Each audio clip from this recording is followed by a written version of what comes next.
Well, hello everyone, and welcome to this latest discussion of essential topics at the Global Manufacturing and Industrialisation Summit 2020. I'm Declan Curry. I'm a journalist and broadcaster. I've been reporting on business and the economy around the world for nearly 30 years. Allow me to introduce the panelists for our discussion. They are Mr. Badr Al-Olama, who is head of the Organising Committee of GMIS, Dr. Hiroshi Kuniyoshi, who's the Deputy to the Director General of UNIDO and also Managing Director of External Relations and Policy Research. Dr. Holger Lösch of the Federation of German Industries, the BDI, where he is Deputy Director General. And Dr. Volker Trier of the Association of German Chambers of Industry and Commerce. He is the Chief Executive of Foreign Trade. The aim of every GMIS event is to build a more sustainable future. Each time we gather, we create a sustainability initiative with our host nation that has impact and which contributes to social development goals. So I'm delighted to invite Badr Al-Olama to present and unveil this year's Legacy Initiative. Thank you, Declan, and it gives me great pleasure to have the honor of actually announcing the Legacy Initiative for GMIS 2020. I mean, over the past 2 days, we've heard from inspiring leaders about how our lives have been disrupted. And it's been disrupted because of this unanticipated and uncontrollable pandemic.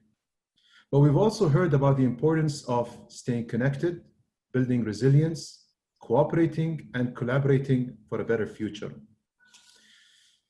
It is without a doubt that the way we operate has changed forever. I mean, this is becoming more or less a fact.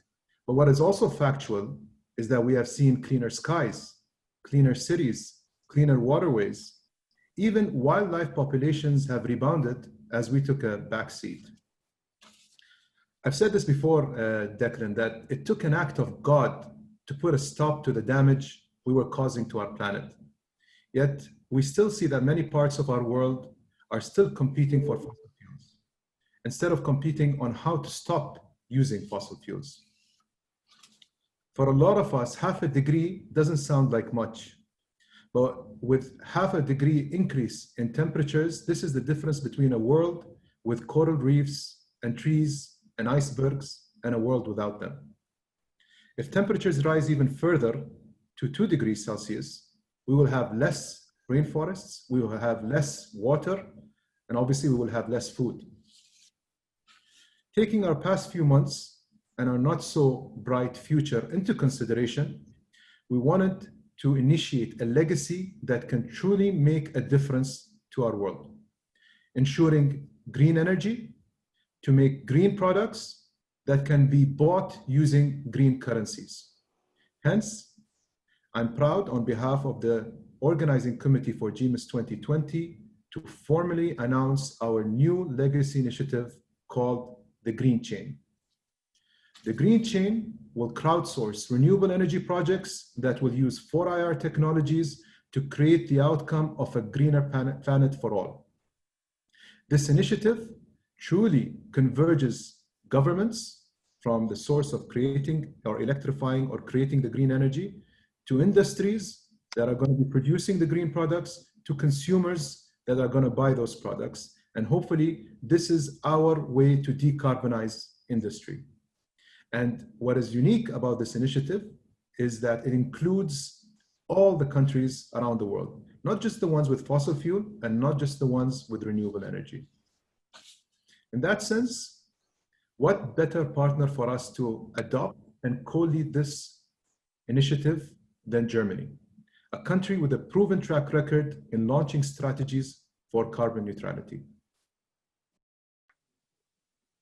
Badr, thank you very much, and thank you for unveiling this exciting and stimulating initiative. We'll discuss it now with our panelists. We also welcome you to join our discussion on social media. The hashtag is GMIS2020, and you can find us on Twitter or Instagram at GMI Summit. Let's talk about decarbonization in industry. Dr. Trier of the Association of German Chambers of Industry and Commerce, given what the world has gone through with coronavirus, is tackling climate change, is decarbonization as important as it ever was? Definitely, Declan. I really like the inspiring introduction of Badr on this issue. Climate change and tackling the climate change remains one of the major issue of global mankind in these days. But this was true prior to the corona crisis, during the corona crisis, and will be true beyond the corona crisis. But at the same time, we have to balance out that we need energy supply in order to produce all the goods and services which satisfy the needs of global humankind. And there are ways to do so, but we have to take into account that we need energy supply in a certain form. And I do want to start with our experiences in Germany, and there are very good experiences when we think about methods of production in order to reduce or with lower carbon emissions or CO2 emissions and environmental goods and all that kind of things. But the aim is, and we need to realize the vision that we need a global level playing field on that issue. It's a global public good when we speak about tackling the climate change. And the German economy is not well suited to be a field of experimentation, just to be a front runner and then being in a bad position and not achieving and be regarded as a good role model. Right now, we are a good role model, but we need a European approach in order to maintain competitiveness, because we are a highly industrialized country. Therefore, we need energy supply, and we need a better energy supply like we did in the past. But all alone, it is a really very risky endeavor to do so. I want to be so clear right at the beginning to say, and this is despite all effects of the coronavirus. It is in the middle of the discussion, tackling the climate change. But at the same time, right now, there are so many losses in turnovers in the German sector of companies, in the business sector, in the famous German Mittelstand, that investments in tackling the climate change are less affordable than it was before. So the more I do think that what Badr has said at the very beginning, we need it as a common understanding, a global, at least a European understanding that we need creating level playing fields. Thank you. Dr. Kuniyoshi from UNIDO, why do you think that decarbonization remains an essential priority for business and for manufacturing? Yes, let me talk about first our experience. I mean, the whole people in the world, on the globe, experience from the corona pandemic. Because of the corona pandemics, I think we learned various things, but I'd like to focus on two things first. One is because corona pandemic is quite similar in a sense to the problem of global warming, climate change, because it's transnational, it's global problem, And at the same time, we can't solve the problem. We can't address the problem with one country or several countries. All of us need to work for to address the climate change issue. So we are learning by fighting with coronavirus pandemic together.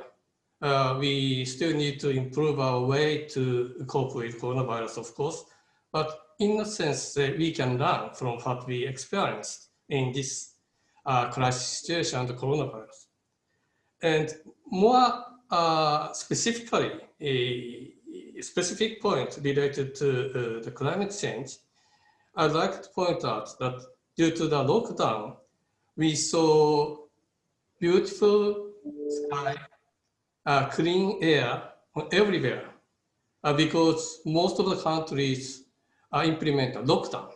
So most of the activities of economic activities, industrial activities stopped. And it's not really good thing, but because of that, we saw the reduce of carbon dioxide emission significantly. It was good in terms of fighting with climate change.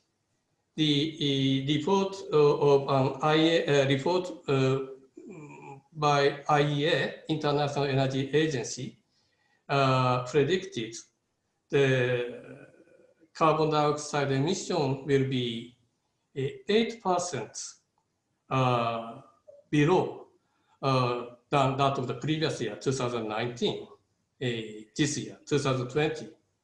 So it shows that, say, we stop in the economic activities that can contribute to the fighting with climate change. But more importantly, we cannot reach the goal of we agreed by the ICCP or the Conference of the Parties agreed on Paris with this level. So even if we are forced to stop a lot of activities, we cannot reach the goal we agreed before. So we need to introduce something more, and that is the innovation. And there are basically two categories of innovation. One is the technological innovation. We need to introduce drastically the innovative idea of technology, including renewable energy, energy conservation, well, the whole system, upgrade system, and so on. And also we need to think about the change of the social system, including infrastructure. But what I wanted to say is these technologies and the society system are mostly provided or supported by the industry and manufacturing.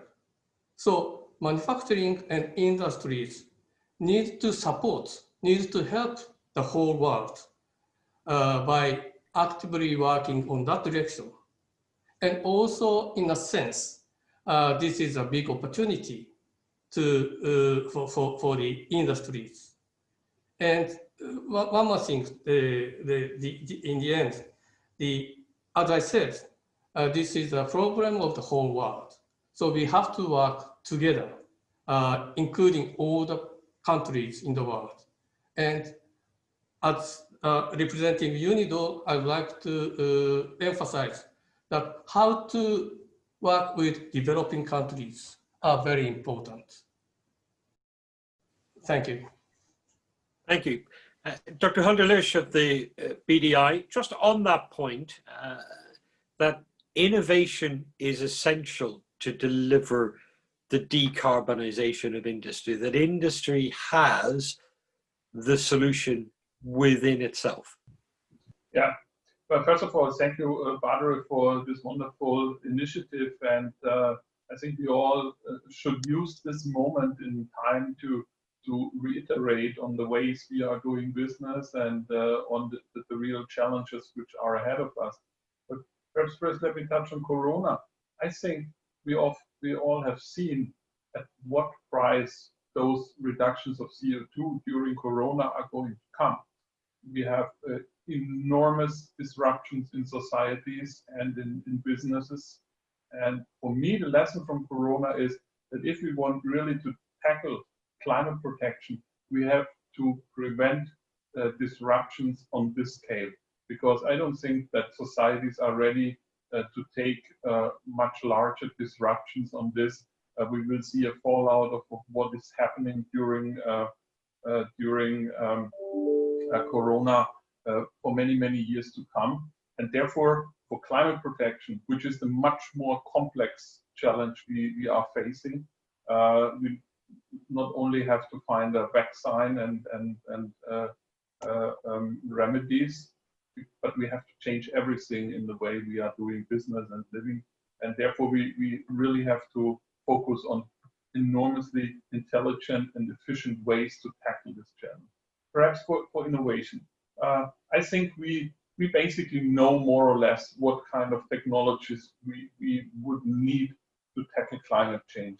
The first thing is, of course, we have to defossilize. I like this more than decarbonize, because decarbonizing carbon units like people is a bit odd. So defossilizing the energy system globally is, I mean, the main priority. The second thing is we have to invest a lot in efficiency. The most, well, the cheapest form of energy is the one you don't use. And a third thing is that we have to couple the sectors very intelligently. So we have to see how we get the mobility sector defossilized in combination with the energy sector. All of this is very demanding, but it can be done by technology and by innovation. And this is, of course, a core competence of industry. Let me perhaps say a few words on why I don't like the only focus to be on industry. I mean, industry doesn't produce cars for itself. It produces cars because people want to drive cars. And therefore, I think it's not about decarbonizing or defossilizing industry as a business. It's about changing the way we are living, we are moving, we are housing, we are consuming, we are eating. It's about changing almost everything, or mainly everything we do, and have been doing very, very successfully for about 120 to 150 years in some parts of the world. And I mean, this makes clear what great challenge we have.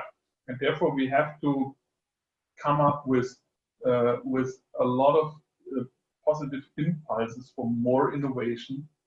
But the second thing we need is we need incentives to invest. Because the key question of successful climate policy is to raise the money for all of the investments we need to get to a climate neutral world, which is obviously the vision Europe and especially Germany have decided on for the year 2050. So what we need there is billions, and I mean European billions. So I mean trillions when we talk about dollars of additional investment in all sorts of industry technologies. And most of these investments from today's business perspective are not feasible. So we need the venture capital, we need the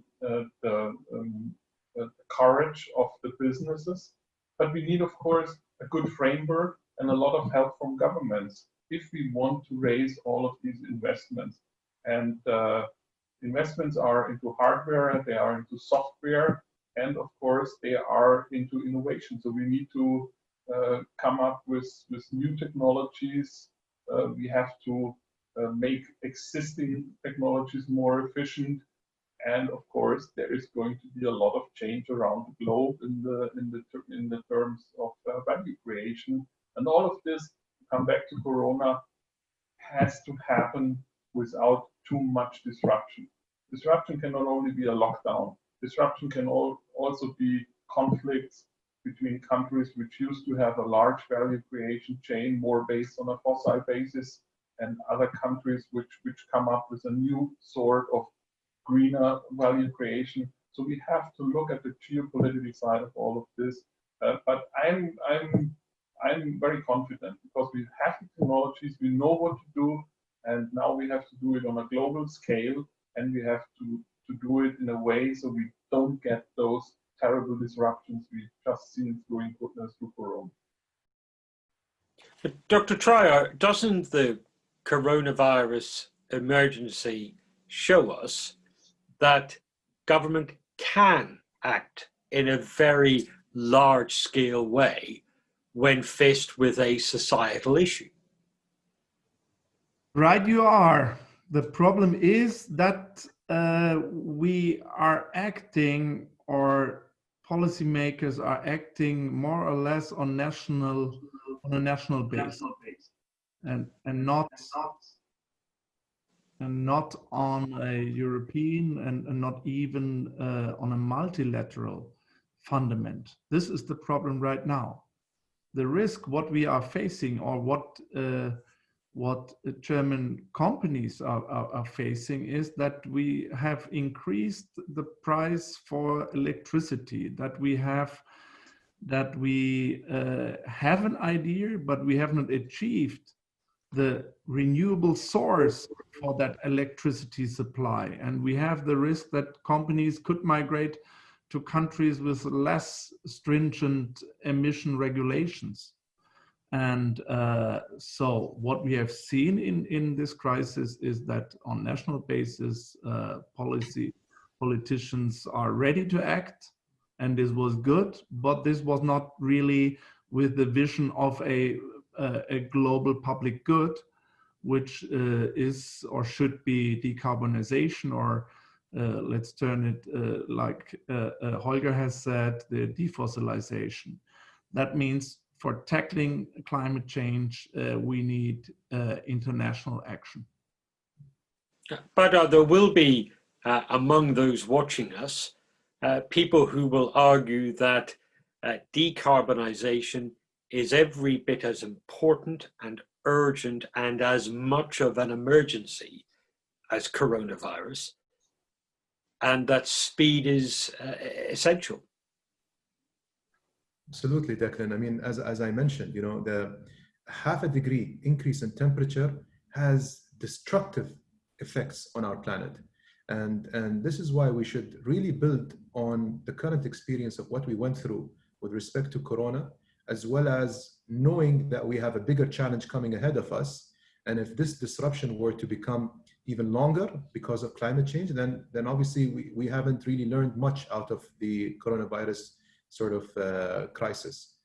But what I want to say as well, and just to add a little bit more to what my colleagues were speaking about, the Green Chain Initiative is truly combining green energy with blockchain technology, right? So when you think about it in very simple terms, our aspiration is to be able to build more renewable energy global value chains, because that's important. It solves a lot of the problems. If we could convert that renewable energy into some form of a green cryptocurrency, then transferring that energy from one part of the world to another part of the world doesn't require power lines. It needs e-wallets.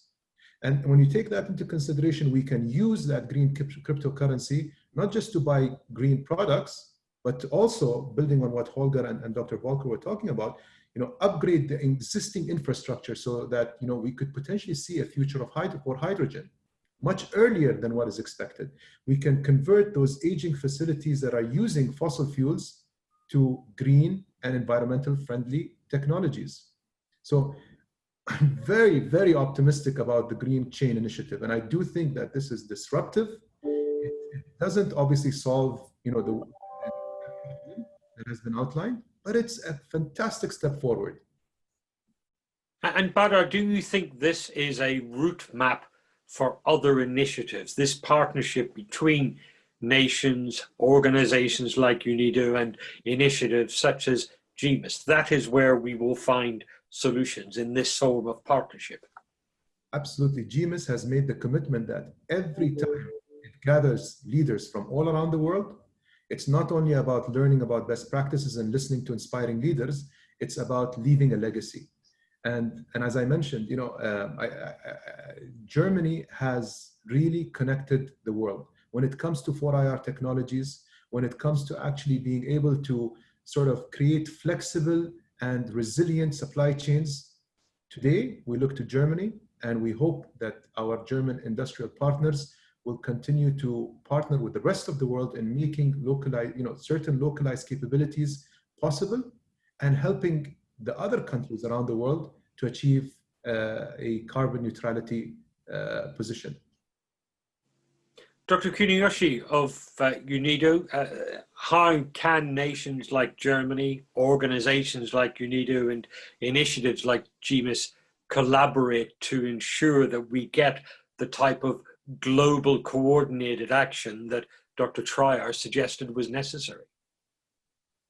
Yeah, that's exactly why we are gathering here to talk about this issue. GMIS is quite, well, I would say, best platform to promote this kind of activities.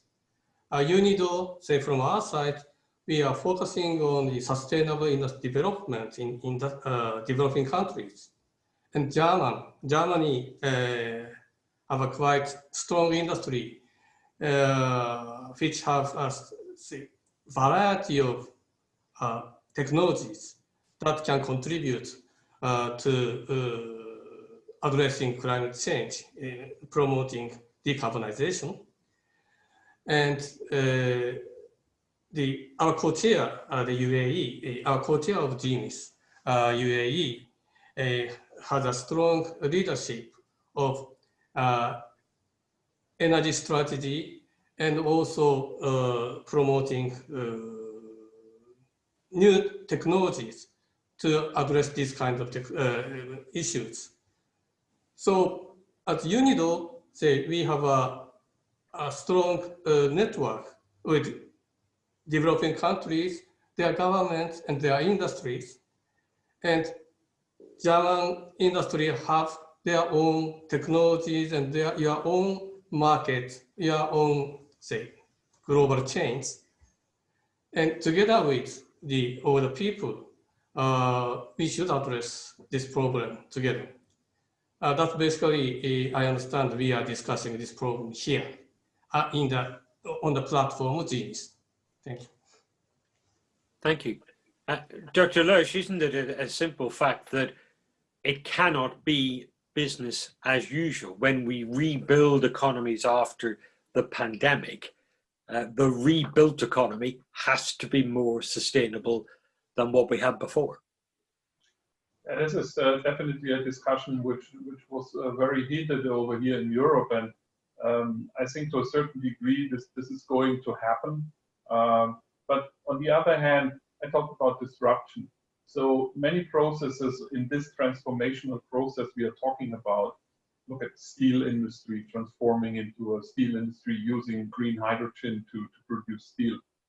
This is not something you can rule through a recovery package. This is a process, a transformational process of many, many years, if not decades, probably more than decades. So I think governments have very well understood that for the time being, of course, we have to stabilize economies around the globe, even if they don't immediately change into like green industries. But on the other hand, there is a huge understanding that if we are spending a lot of money for the recovery, of course we should try to use a lot of this money for enhancing the frameworks and enhancing the position of new technologies we need for the climate protection. But in the end, we have to see that it's a transformational process, and it cannot be done by disruption, because we just saw what disruption from one virus really does to our economies. Of course, the easy way would to say we shut down everything, so we don't use any energy anymore, but then we would probably get very low on CO2 very quickly, but what world would we be living in? So I don't think there's an alternative to a well thought and careful transformational process, which does not mean that we have a lot of time and can look and see and wait. So this has to be done with ambition. This has to be done dynamic, but it has to be done careful, because we have a lot to lose by disruption, either from shutting down or from coronavirus. But on the other hand, we have a lot to lose from disruption, which is going to loom if we don't do anything against climate protection. So I think it's a no-brainer to go on a careful and equally dynamic transformational process, and do everything we can to make this process not a disruption, but an enhancement of human beings and of the humankind. Dr. Volker Trier of the German Chambers of Industry and Commerce, is decarbonization, is tackling climate change as important now as it ever was? You give us this honor. Yes, our industries are so globally outreached with production plants, with having explored markets everywhere, and we are successful in terms of providing markets with very reasonable products and services and methods for production, with low carbon and utilization and CO2 emissions. But that's helpful, but we need more. We need more. We started in our what we call the energy transformation in Germany, or in German Energiewende, with stepping out of nuclear power plants. So, which was not for the sake of a faster decarbonization, which puts pressure on our production locations in Germany, because it put pressure that we have to expand renewable energies even faster than without that decision. And these are challenges for Germany, and we are facing, and we try to overcome these challenges. We have to accelerate the grid expansion, for instance, in Germany. We need a more forward-looking monitoring of the availability of securing generation capacities, and so forth and so forth.